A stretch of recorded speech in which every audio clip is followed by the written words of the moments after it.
Vou trazer informações agora a respeito do novo salário mínimo. Mudanças anunciadas para o ano de 2024. O valor aumentou em R$ 92. Nós vamos saber um pouco a respeito dessa situação aqui ao lado do doutor Fernando, que está aqui já chegando aqui com a gente para trazer informações sobre esse assunto. Boa tarde, seja bem-vindo, doutor.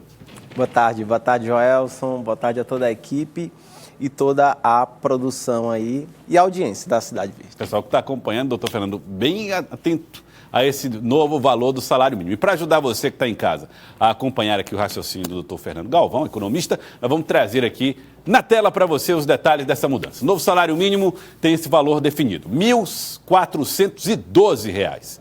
Isso vai valer a partir de janeiro de 2024. Para que haja essa aprovação é necessário, para que ele passe a valer, foi necessário que o presidente da República, né, doutor, determinasse esse valor, né?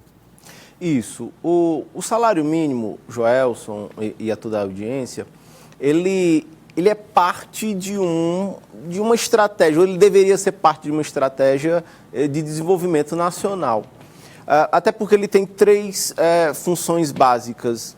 Ele ajuda a aquecer o mercado de consumo, ele ajuda a combater a pobreza e a desigualdade de renda no Brasil. Então, nós temos essas três funções básicas do salário mínimo. Uhum. Pode-se, inclusive, ter a impressão de que o reajuste ele é muito pouco individualmente para cada pessoa. Mas quando você soma isso para todos os salários pagos na economia, a gente tem uma injeção de renda muito interessante.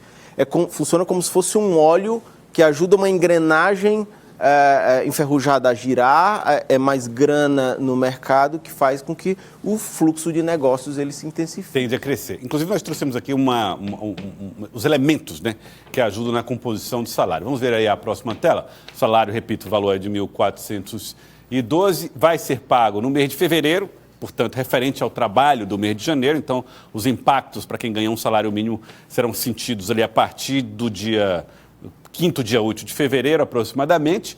E aí tem o outro dado, que é o dessa composição.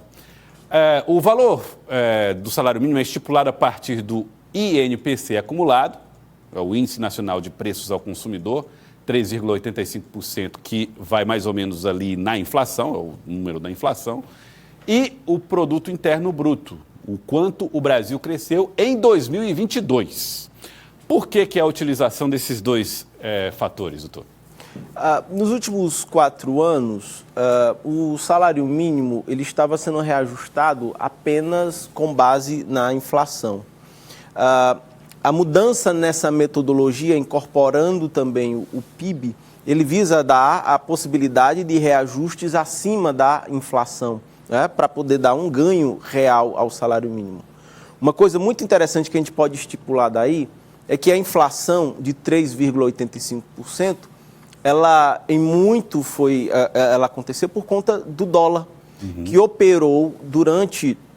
O dólar sempre ele tem uma pressão grande, se ele tiver numa cotação muito alta, ele acaba incorporando custos de produção que vão passar para os preços das coisas, podem alimentar a inflação, o preço dos combustíveis, mas o que a gente tem percebido no Brasil é que essa pressão ela está reduzindo, a gente está aliviando essa pressão, sobretudo sobre a renda das pessoas, e isso ajuda uma inflação controlada e políticas de estímulo ao crescimento econômico. A gente está nesse movimento, eles vão permitir reajustes mais interessantes do salário mínimo ao longo do tempo. Tá.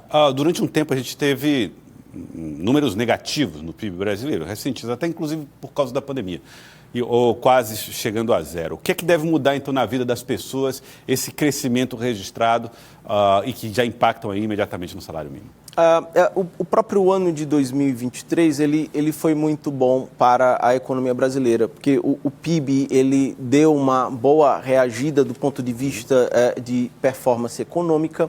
A gente percebe uma queda no nível de desemprego. Estamos aí, de acordo com o IBGE, na faixa dos 7,7%. E quando o desemprego cai de tal forma, você aumenta a massa salarial de pessoas contratadas recebendo salário mínimo. Quando você tem o reajuste do salário mínimo, dos próprios programas de transferência de renda, se a gente consegue ao longo do tempo baixar através do Banco Central as taxas de juros, isso acaba dando um círculo muito virtuoso de crescimento da atividade econômica. Lembrando que a agropecuária ela tem um papel importante nessa performance e a expansão do consumo das pessoas via crédito, porque também teve uma política de renegociação de dívidas, que faz com que as pessoas aumentem a capacidade de consumo sem necessariamente ter um incremento de renda, mas através do crédito. Então, isso dá uma aquecida no mercado, né? Se a gente for pensar em Brasil, se a gente for pensar em Piauí, uma pauta muito importante é a gente conseguir avançar, Joelson, na industrialização do Estado, na industrialização do país. Porque a industrialização, ela obviamente, ela exige mais qualificação, mas ela também remunera mais e ela consegue ativar mais ainda as cadeias produtivas na economia. E falando um pouco sobre o efeito cascata desse aumento do salário mínimo, onde é que deve se registrar aumentos, salário de servidores, tudo isso deve ser impactado por esse aumento que foi dado agora? Uma crítica que se faz à expansão dos reajustes no salário mínimo é a pressão sobre as finanças públicas. Mas vale destacar que grande parte da arrecadação do governo vem de consumo. Então, na medida em que há reajuste no salário mínimo, há um aumento no consumo das pessoas, parte desse gasto ele volta também para mais arrecadação do governo federal. Esse é um ponto importante que a gente precisa destacar.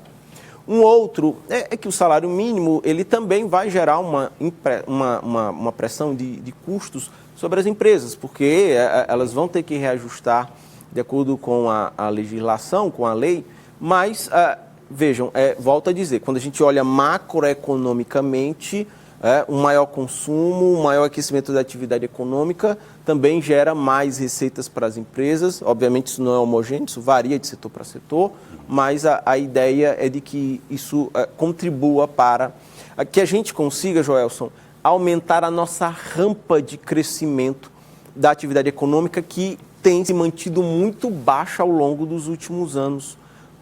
Lembro demais, a gente já chegou a discutir sobre teto de gastos antigamente, e o teto de gastos ele baixava essa rampa. Quando você remove o teto de gastos, quando você aumenta a possibilidade do Estado de direcionar investimentos e gastos você consegue aumentar a rampa de inclinação da atividade econômica. Porque o próprio Estado vai ajudando a alimentar essa economia. É porque o desempenho econômico ele depende de algumas variáveis que são chaves. Entre elas, a gente tem o consumo das famílias, e o salário mínimo ataca diretamente isso, os investimentos privados, que são estimulados pelo crescimento do consumo das famílias, a gente tem os gastos do governo, e agora, nesse atual momento, exportações num momento muito bom, e redução de importação, isso acaba influenciando numa performance econômica mais robusta. Eu quero agradecer ao senhor. Muito obrigado, doutor Fernando. Obrigado por ter vindo aqui ao Jornal do Piauí e conversado mais com a gente a respeito do impacto do salário mínimo. Muito obrigado. Obrigado, Joelson, e estou sempre à disposição para o que vocês precisarem e eu puder ajudar. Muito obrigado, doutor Fernando Galvão, falando aí a respeito do aumento do salário mínimo.